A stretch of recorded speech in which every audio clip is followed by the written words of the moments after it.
should I say, the notorious Bible geek. I wanted to clarify something in case it isn't already clear. People have sometimes said they view me as kind of an enemy of the Bible, a persecutor of the Bible, and so on. And I understand why, because what I say, though not intended to be threatening, nonetheless does threaten their too comfortable assumptions about the Bible. But let me, on the one hand, distinguish myself from what they think I am, namely a kind of superficial village atheist. There are plenty of people like that who are just trying to poke holes in the Bible and show, look at this, a mistake here, look at this, a contradiction there.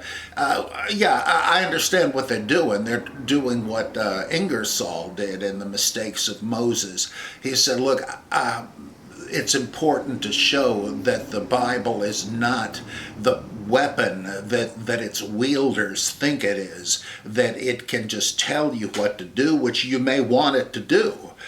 You may want it to be the answer book to save you from thinking. Don't mean to say people like that are lazy, but they're afraid because they've been told that one day they're going to take a theology final, and that God is going to look at the essay book and say, "Ooh, sorry, there's only 3 persons in the Trinity," and he hits the button and you go down the chute into the inferno, and which is a weird way of looking at God, the irate professor view. And so naturally they're afraid of getting anything wrong. I understand that. But it does them a service, if only they knew it, to say that you can't be browbeaten with this thing anymore. Of course, it's really a ventriloquist dummy from dogmatic preachers and politicians. Hey, this isn't my view, it's God's view, so you better go with it. Well, it's important to puncture that balloon.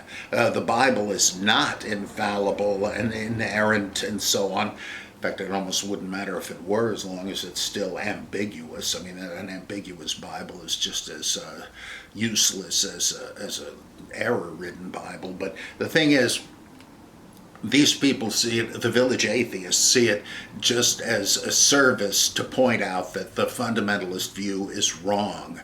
It's superstitious and it's dangerous. Okay, I understand that. I think that's a good approach to take. But that's where their interest ends. They're just trying to destroy it. So am I doing that? Well, yeah, in one sense, but I don't stop there. I'm not only interested in combating a false and childish view of the Bible. Even when I was, well, I shouldn't say that, when I was a fundamentalist, it instilled in me an insatiable curiosity to understand the Bible better. I was interested in the whole Bible, not just a handful of proof texts. You ever heard of the Roman road to salvation? These like 4 or 5 passages from the letter to the Romans, and this will show you how to get saved and all that. Well, there's a whole lot more Bible than that. And so it arouses in you this curiosity. I mean, this book is supposed to be so special. I want to know what it says. And even beyond I need to know what it says so I can go to heaven, it's like I want to know what it says. These odd puzzles. I mean, nobody denies that there are plenty of puzzles in the Bible where you just don't quite get. I like to refer to the Psalms, where they're talking about the king this, the king that, the dragon, Leviathan, and what the heck is this? Most people don't care because it's just like they may not be interested in astronomy or something. But the more you're a Bible fan, the more you want to understand every last bit of it you can, just because it's the Bible. And I found that once I did that and delved into it more, there's great satisfaction in solving these problems. I think of a couple of incidents from teaching.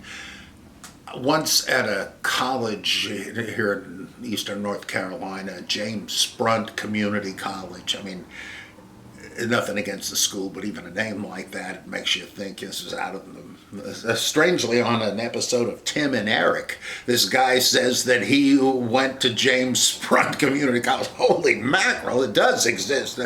And this older woman in the class was...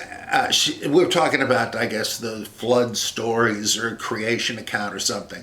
And I was going into this sort of deeper stuff that the critical approach to the Bible unveils, and stuff that she never possibly could have heard of from the pulpit. And it's no surprise. I mean, you're not going to preach that stuff.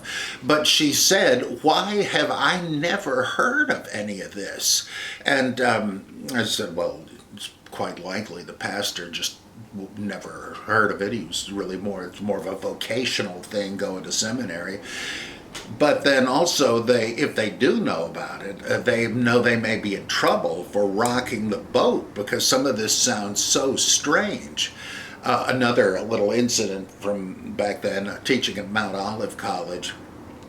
I was explaining how there's about 3 different versions of creation in the Bible, and the least known is where God kills a dragon and creates the world from its carcass and becomes king of the gods. A story shared with the Babylonians with Marduk and all this.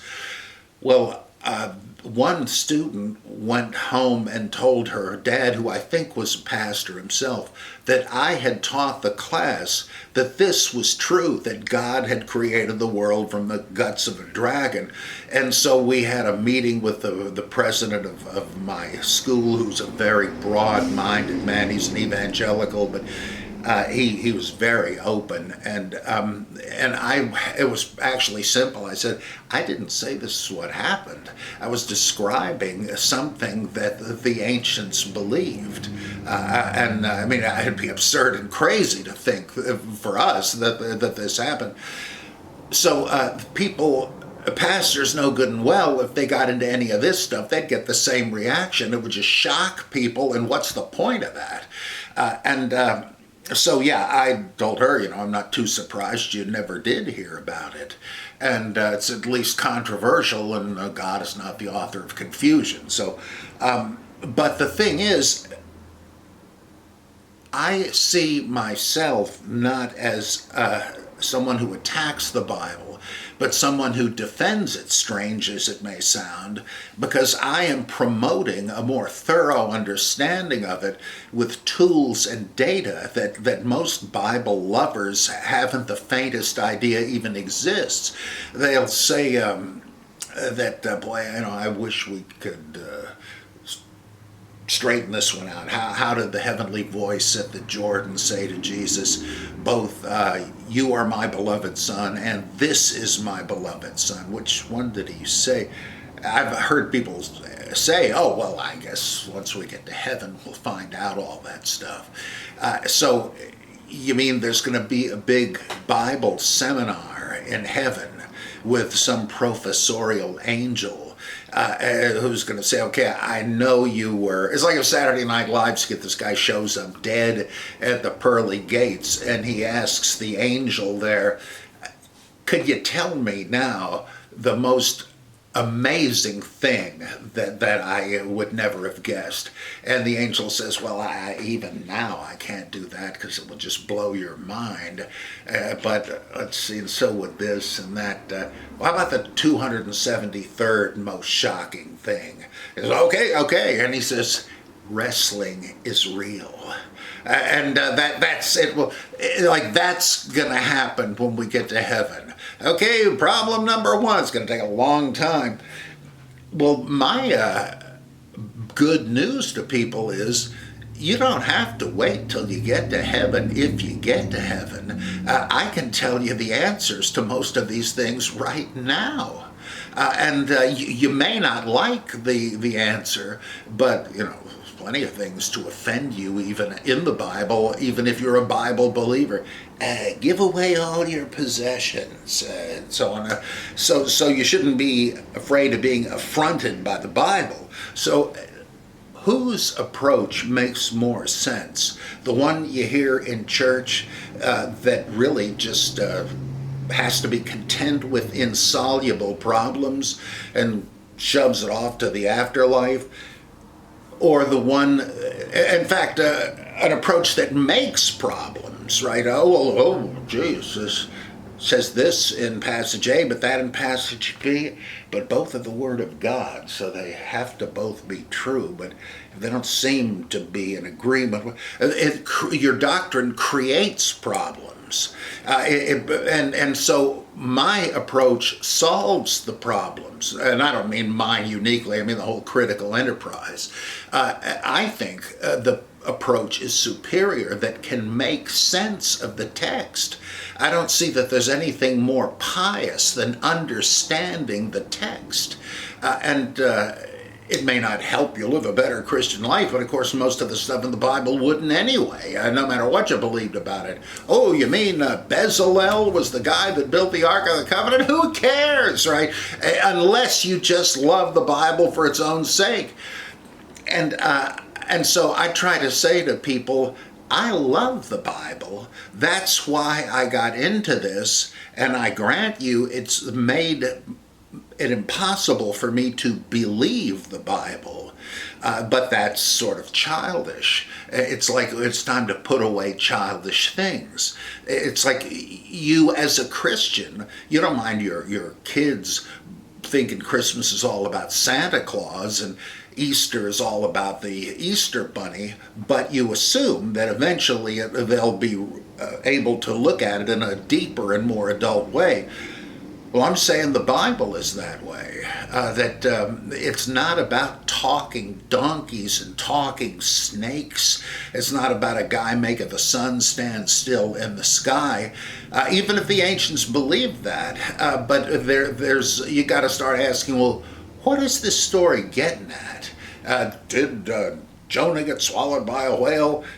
Probably not, but what's the story doing in there? And you can pretty easily explain there's a very profound lesson taught there that you're not even going to be aware of if you think it's all about whether a guy survived being digested by a whale.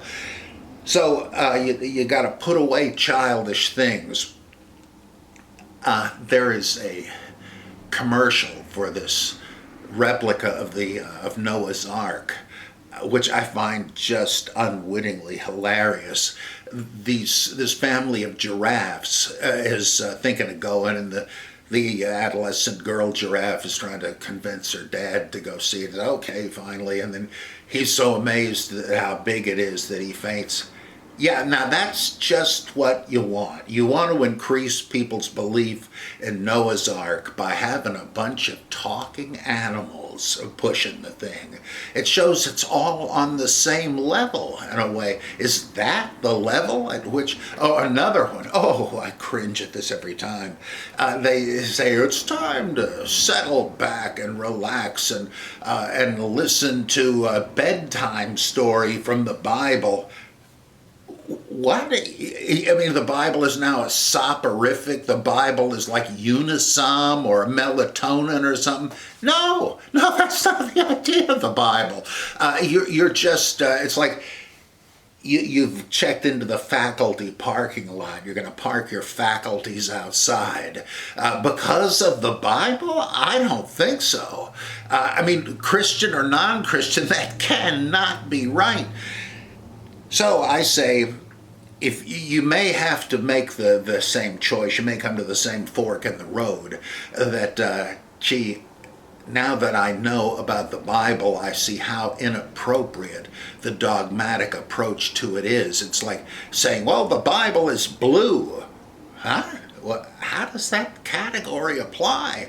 And it's like saying when you say the Bible is inspired and inerrant, I don't even know what that means once you start reckoning with what the Bible actually says. Another thing, a way this solves problems, there are things that are very embarrassing and even scandalous if the Bible is God-breathed or in effect dictated. You say that, now this is the rule of faith and practice. Moses says, go ahead and kill all these guys and take their virgin daughters for your own. What? The stuff about selling your children into slavery and commands to genocidal warfare. These are big problems if you're saying that this is the God-inspired standard for morality. If it's not, if you say, well, this is a Bronze Age document, when the values were different, like Lot and his daughters. Lot's supposed to be the good guy by trying to protect his visitors by tossing his virgin daughters into the hands of a drooling mob. But those are not our values, and they're not going to become our values. But once you realize this is a completely different culture, hospitality was the main virtue more than the rest of this. Well, this isn't a problem in the sense, because you don't have to get God off the hook. What's embarrassing is that a righteous God would be telling you these things as examples and so on. How much more do you need to realize, as my favorite theologian Bugs Bunny says, I made a wrong turn in Albuquerque. If you end up having to say this, surely you realize it's time to go back to the drawing board. And that's what I'm trying to do, because though I no longer have religious faith, though I respect those who do, it's fine with me, I just feel like I want to understand this book, and I chafe at it when people who think they believe in it and support it are making a laughing stock of it and of themselves. Let me just finish this up with an analogy. I read that there are some people in rural Greece who still believe in the Greek gods, Zeus and Apollo and so forth. Well, imagine there were a whole lot of them with a whole lot of money behind them, and they're telling everybody, sending out missionaries saying, you got to believe in Zeus and Achilles and Apollo and so forth, or you're going to Tartarus. Because all this stuff really happened, and you better believe it. If I oppose that, it's not because, suppose I'm a classics professor, that would really get me mad. Why? Because I hate the Iliad, the Odyssey, and all that stuff? No, because I love them. I don't want to see them abused like this. And so, yeah, I don't have religious faith, but I do have faith in the truth and love for the Bible. So I am the friend and champion of the Bible. It's just that I've given up the straitjacket of the Bible being inspired and inerrant. So do you want to know as much as you can know about the Bible, or do you just want the Bible to be Linus's security blanket? I'm sticking with knowing as much as I can about it.